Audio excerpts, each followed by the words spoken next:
Good evening, I'm DK Roster. Welcome back to the TTT News. The CEDAW Committee of Trinidad and Tobago, or CCoTT, is a non-governmental organization focused on advocacy and public awareness on and for the Convention of the Elimination of All Forms of Discrimination Against Women. Now, I'm glad that beforehand I was told that the terms like president, vice president aren't used, but we have the convener, Terry Dale Ince, as well as member Crystal Roberts, who is the Director of Communications, joining us for a two-part conversation. So we're saying thank you very much for joining us, ladies. And Terry, I want to start off with you, please, in terms of giving us an overview of CEDAW. Okay, great. Well, thank you for having us. DK, it is a pleasure for us at the CEDAW Committee of Trinidad and Tobago to be joining you and your listeners to speak about this very important topic. What is CEDAW? We've heard the acronym before. CEDAW is the Convention for the Elimination of All Forms of Discrimination Against Women. It is a UN convention that has been in place since 1979, and Trinidad and Tobago became a signatory in 1985 and ratified the convention in 1990. We like to refer to the CEDAW, which is the convention, as the Women Bill of Rights, or Bill of Rights for Women. And the reason we refer to it in that manner is because it really lays out the foundation or the mandate for all things, all approaches, all areas we want to think about when it comes to a woman, a girl child, from cradle to grave. So the types of issues that, women's development, the types of areas that women will have to address during their development is addressed. So what do I mean by that? Throughout the convention, the substantive articles are from Article 1 through 17, and it addresses things like women's development. How are member states dealing with women's development? How are women accounted for from an equality perspective? How are women accounted for in public life? Women's sexual and reproductive health and rights. How are rural women accounted for? How are marginalized women dealt with? How are women and girls represented in education? Is it equality? Is it equal in terms of how women and girls are represented versus boys and men? So the three principles of the CEDAW Convention are equality, non-discrimination, and state accountability or responsibility. And getting that overview, I want to move on to Crystal for a moment, bring you into the conversation. So if we just got an overview of CEDAW, what is the distinction between CEDAW and CCoTT? Okay, so thank you, DK, for having me, and thank you to the listening and viewing public. CEDAW is the convention, and it's an international convention, meaning if you ratified it, it becomes international law. CCoTT, which is the CEDAW Committee of Trinidad and Tobago, it's a non-governmental organization that creates awareness, that educates, informs, and most importantly, hold all stakeholders accountable for the implementation of that convention, which is CEDAW.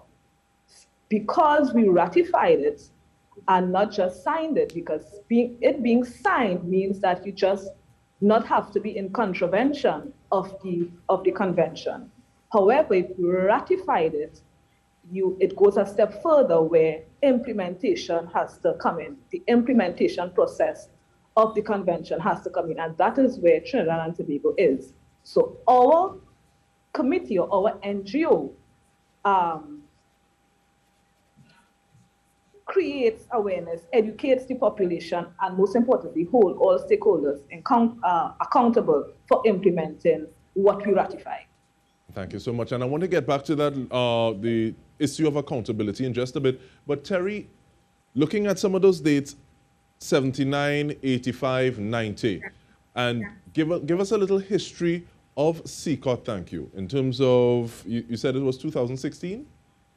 Right. So CCoTT came into being, and thank you for sharing that overview, Krista. CCoTT came into being in 2016, right?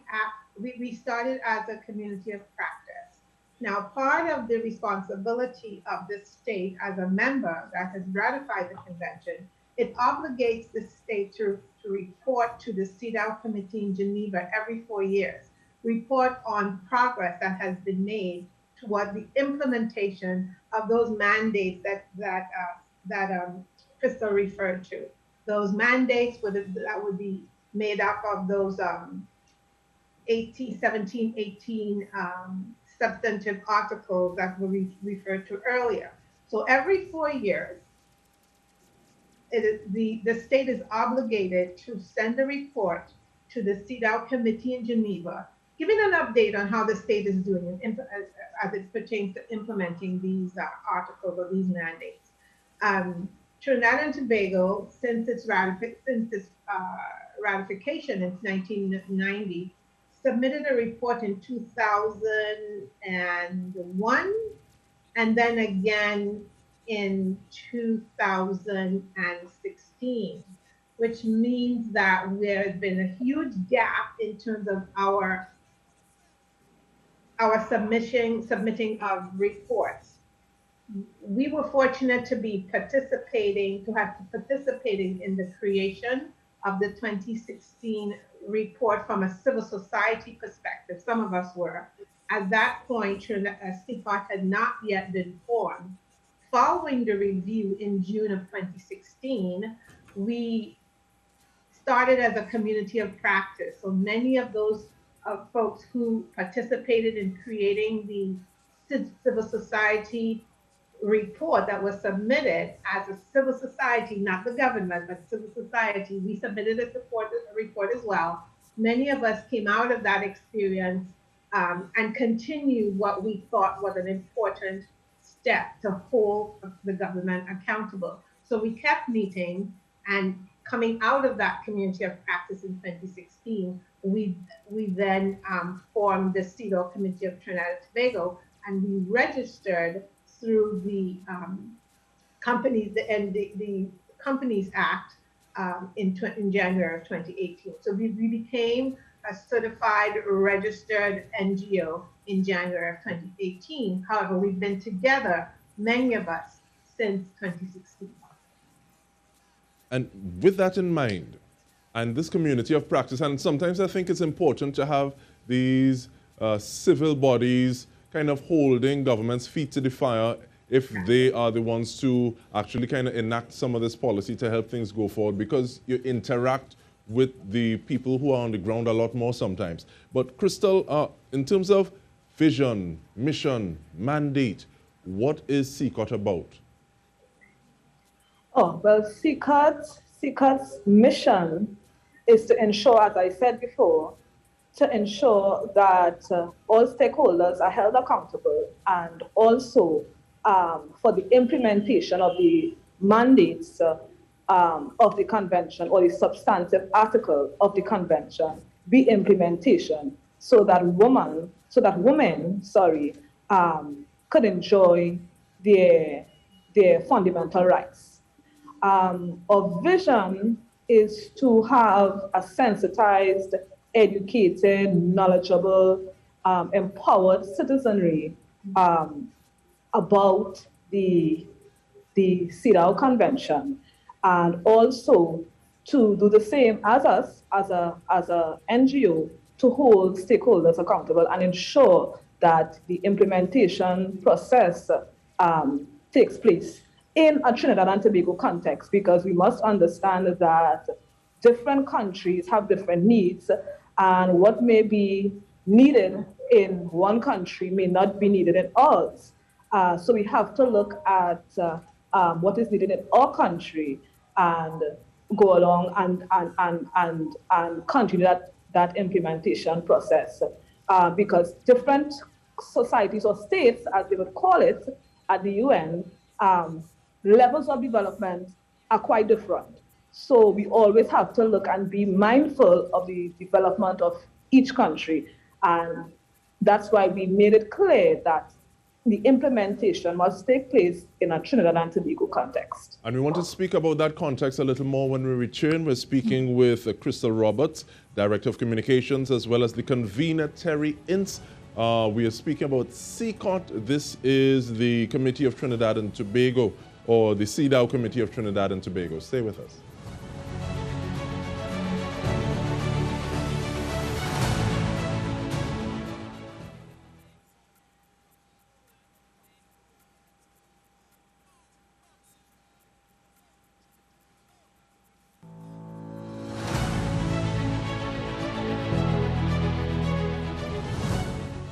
Welcome back. We are speaking with members of the CEDAW Committee of Trinidad and Tobago, Terry Ince, as well as Crystal Roberts. And Terry, I want to ask you though, Crystal started speaking about the fact that we need to pay attention to the specific situation, the context that we're operating within. And what are some of the things that we need to pay special attention to within that context in Trinidad and Tobago? DK, thanks first for that segue. I think it's important to make that connection. And that is really the goal, one of the goals of CCoTT, is to ensure that people are understanding, while this convention is a UN convention, so it is something that our governments may have signed at least 20 years ago, what does it mean to our lived experiences? How does it affect me on a daily basis? And that is where we come in. Those articles that we refer to, Article 1 through 17, speaks to how women and girls should be treated or afforded to be treated equally, so that, again, the three principles are addressed: the principle of equality, the principle of non-discrimination, and the principle of state accountability. But what does that mean? Many of us would have, to our daily lives, we know that there are things like, for instance, the Domestic Violence Act, which came into being, I believe, in 1979.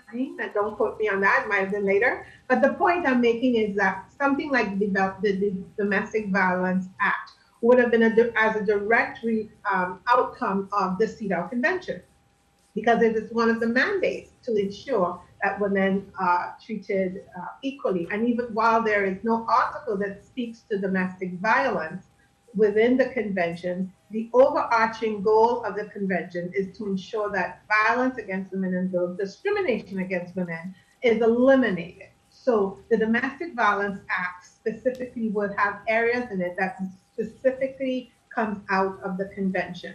So I referred to earlier about those the reviews that are done every 4 years at the CEDAW committee in Geneva. Coming out of those reviews are concluding observations. So what does that mean? The concluding observations would have been what the committee members would have observed based on the information they received from the government, so the government report, the information they would have received from civil society, as well as their own research that they would have done, that would have been doing, to make a determination as to toward the type of progress the country is making, again, toward the mandate of the convention. So for instance, if one of the articles is that Trinidad, women in Trinidad and Tobago should be afforded the opportunity to have ownership of their person, of their being, to make decisions on their sexual and reproductive health and rights. How are we doing in that area? So they would look at how that is being done. So they would look at things like, are women and girls able to have access to sexual and reproductive health? Are they like services that are offered through family planning of Trinidad and Tobago and other services? How are those services implemented in different communities? Are they easily accessible? Issues like abortion on demand, is that something that Trinidad and Tobago is making accessible to all of its citizens, female, women citizens, or is it something that is only afforded to those who can afford it? So those are the types of things that the implementing this this convention affords us, this CEDAW committee, to ensure that it's being done in a Trinidad and Tobago context. As we know, while there are, speaking of the issue of abortion, um, abortion is legal in Trinidad and Tobago to a point, and there are stipulations around it, about a woman's health, child's health, et cetera, et cetera. But the point is that it's within the context of Trinidad and Tobago. So how are we meeting those mandates within the context of our own society, of our own culture, and what the citizens of Trinidad and Tobago said they want as a society, how we want to be represented on a global on the global stage. So we look at that. We look at the convention.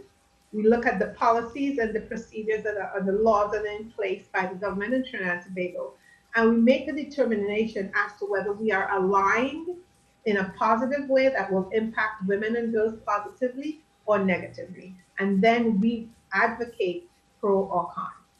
All right, now, so we have about 3 minutes more on this side of the conversation. Once again, I put in the caveat that this is part one of a two-part conversation. But there's something that you said, Terry, and I want to follow it up with Crystal, please, in terms of looking at implementing services in different communities. Because the way that a policy or a way of being may be implemented in a situation or an area, geographic position that is a little more urban, people are closer together, have one type of business, they possibly commute to work, maybe different or maybe implemented differently from a society where there is a lot more agriculturally based, people are a little further distance apart. So how are some of the ways that you'll, one, get information on these different communities, and two, pool them together for action towards enacting the CEDAW? Yeah. Well, the good thing or the great thing with our organization is that we collaborate in the east, west, north, south, rural, not so rural, central, and we make it our duty to not only look at the urban side of things, but also to also in the rural areas and look at rural women. For example, we have a subcommittee in our organization which is titled Rural Women. So we look at the rural areas and how rural women are functioning. What are the gaps? What are certain policies that needs to be implemented to fulfill the necessary actions to be taken for rural women to live comfortably, to have their rights, and to have their rights not be infringed. And we have workshops, we have training sessions, you name it, where we go around the country as well as Tobago, and we compile our data and we work to suit. And that is how dynamic our organization is. All right, so we have 1 minute more in this conversation. I'm going to let you have it, Terry, in the sense that when on the second part, we're going to be talking about rethinking family violence, that program. But the 5-point objectives that CCoTT works with, I give you this minute to wrap up speaking about those 5 points, please. Great. So I love that. So 5 points: collaboration, respect for ourselves and our individual, each individual, respect for our country, development, develop ourselves, develop our women, develop our country.